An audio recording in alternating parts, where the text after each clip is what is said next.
مزيد من الحضور في حلب من الجميع، مش بس من حزب الله. في غير مناسبة اعترف وسوق وتفاخر حسن نصر الله بقتال ميليشيات لبنانية تابعة لحزبه في مناطق متفرقة في سوريا دعما لنظام الأسد وميليشياته، لكن حزب الله لا يعلن صراحة عن قتلاه بشكل مباشر، بل يكتفي بتشييع عناصره القتلى في جنوب لبنان، مشيرا إلى أنهم قتلوا أثناء أداء واجب جهادي. آخرهم 40 عنصرا سقطوا أثناء المعارك في حلب ونعاهم الحزب وشيعهم في قراهم.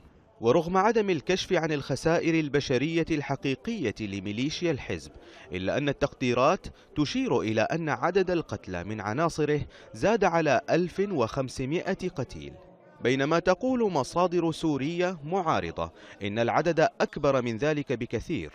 يؤكد ذلك ما قاله اللواء يحيى رحيم صفوي مستشار المرشد الإيراني للشؤون العسكرية بأن آلافا من أفراد حزب الله اللبناني سقطوا في سوريا.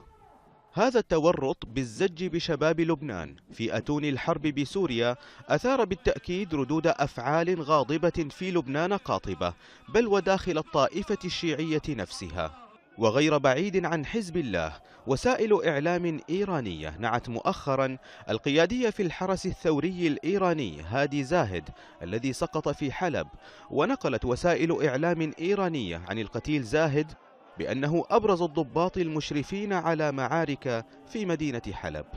صحيفة كيهان الإيرانية أكدت مقتل وأسر نحو 2700 مقاتل من ميليشيا فيلق القدس وميليشيا فاطميون وزينبيون التابعة للحرس الثوري الإيراني، وذلك في حصيلة 4 سنوات من قتال هذه الميليشيات الغريبة عن سوريا دفاعا عن نظام بشار الأسد. محمد جمال، الحدث.